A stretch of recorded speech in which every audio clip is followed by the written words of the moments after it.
A former police officer, heavy weapons and defense specialist, his relentless fight for justice made him a legend on the force.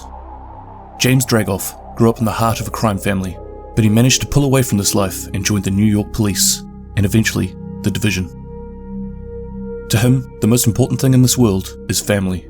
So what would have compelled him to join forces with Aaron Keener?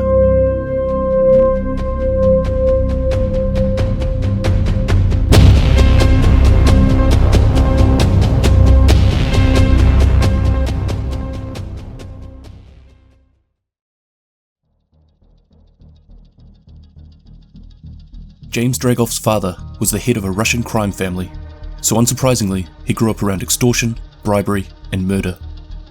He watched as a number of good people turned bad, tainted by corruption and greed, their innocence lost. The family was built on crime. But Dragov chose a different path, the law, and became a New York police officer. However, much to his dismay, he found that things weren't so different in the force, where egotism, deceit, and bribes were abundant. So he made it his own personal mission to dedicate his career in bringing down the extortion and lies, and put a stop to it once and for all.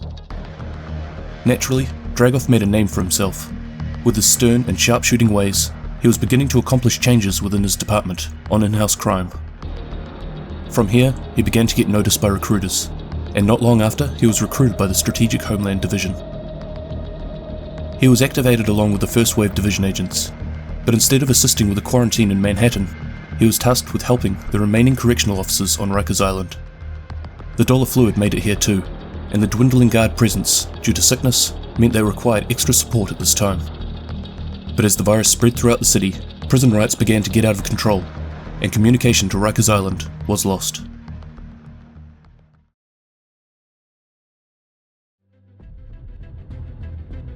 Before he was stationed on Rikers Island, Dragov was already showing signs of frustration and of being disenchanted with the Division.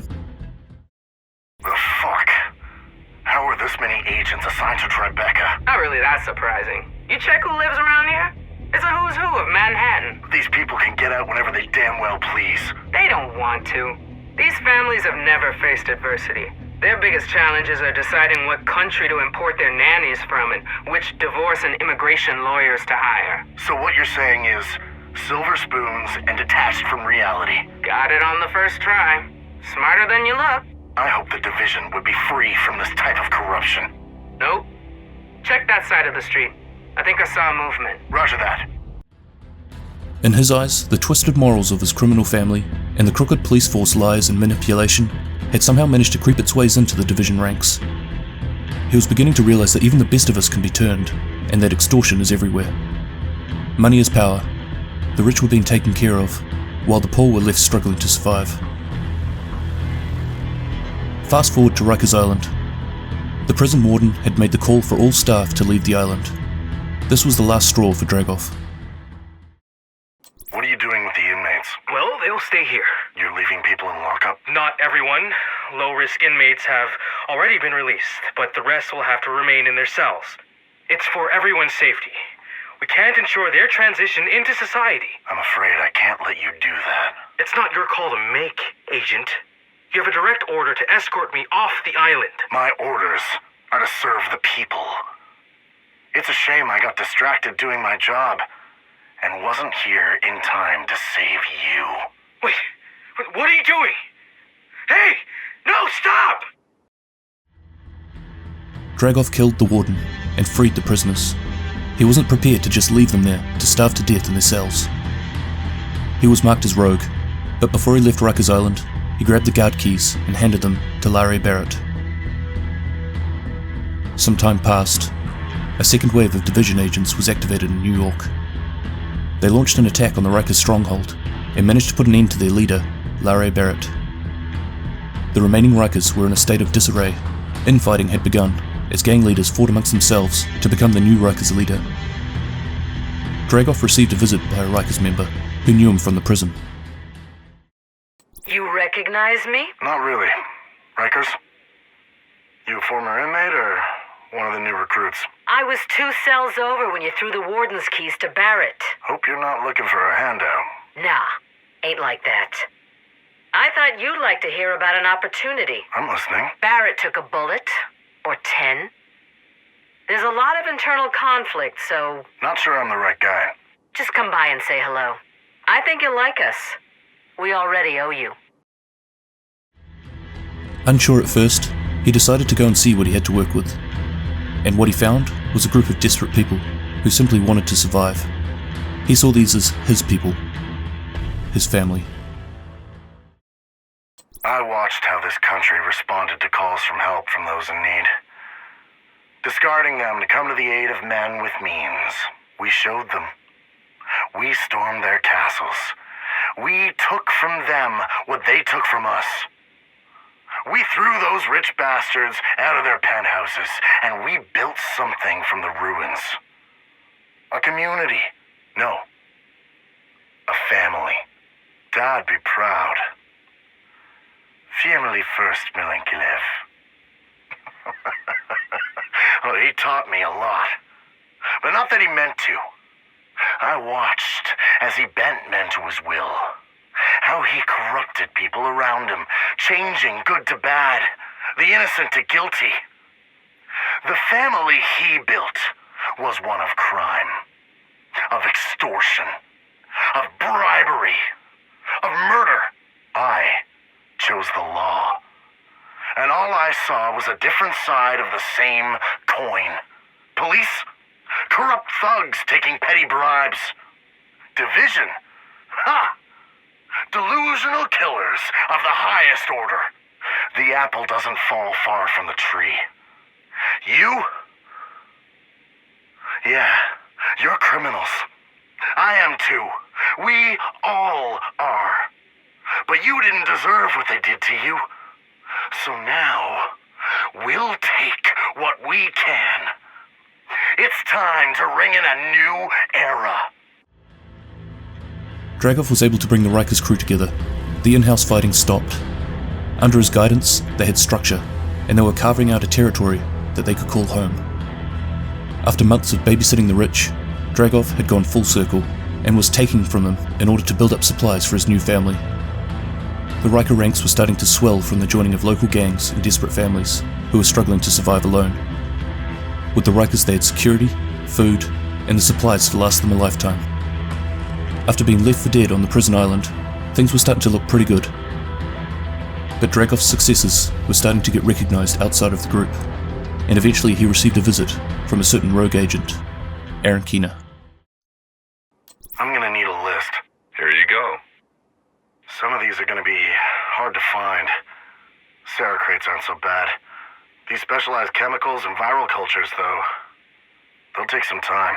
I'm patient, but I'm job number 1. Unless you want to start experiencing staff loss. Fuck you, Keener. These people are family. Just think of me as a second cousin if that makes it easier. I won't, and it doesn't. But I'll get the shit on your list with the condition that you leave us alone. Loaded at the pier. I'll give times and locations for deliveries. Don't worry. I'll make it worth your while. Dragov isn't all that interested in working with Keener, but he understands the value of keeping him on his good side. But in saying that, perhaps he took too long, or maybe Keener just wanted to show what he was capable of. Everyone, shut the fuck up! You may have heard rumblings after the bloodbath in Midtown. Yeah, it's true. We lost a lot of good people. People I consider family. What the fuck happened? Keener happened.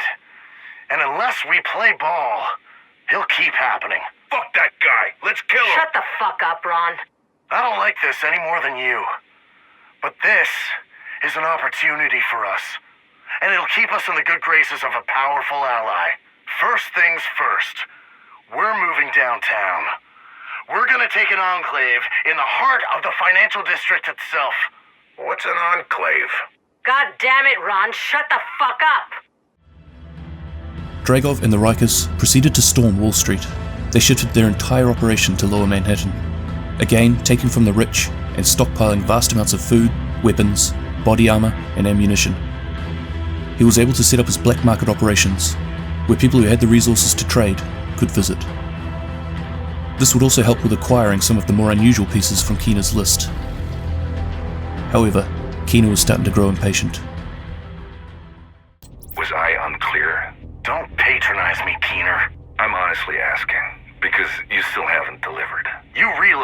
moving our entire operation south takes time, don't you? Do I look like a man who cares about your problems? I care about one thing.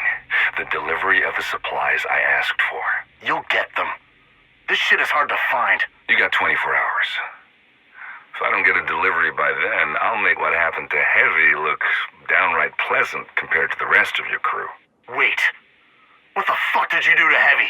I'm sure you'll figure it out. Don't make me come back.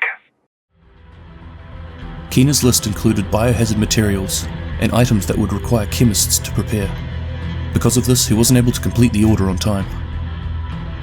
As punishment, Keena killed Rikers member Heavy and told Dragov that he would continue eliminating Rikers members if he didn't deliver.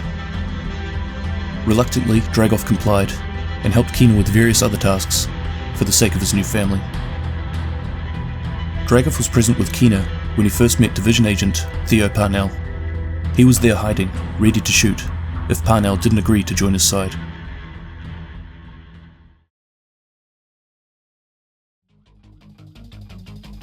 Keena ordered Dragov, along with fellow rogue agents Vivian Conley, JAVIER KAJIKA, and THEO Parnell, to assault the JTF base of operations in Lower Manhattan. He assisted in taking out the JTF guards on site, while Conley planted Keena's new bioweapon. The division agents arrived from Washington, D.C., and investigated the attack. While there, they found evidence pointing directly to James Dragov, along with his fellow rogue agent co-conspirators, which proved they were the ones behind the attacks. After further investigation, it was determined that they were in fact working with Keena. Over the course of time, Dragov was tracked down and found to be residing in the financial district, where he was running his black market operation. In an attempt to retrieve Keena's supplies, the division stormed the district. They were met by Duchess and a group of Rikers.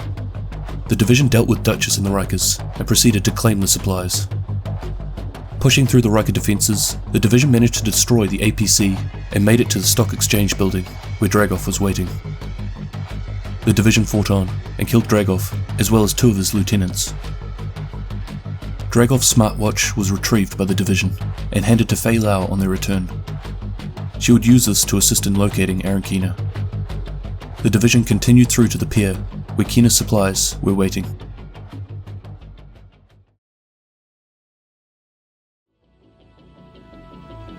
I actually feel for Dragov.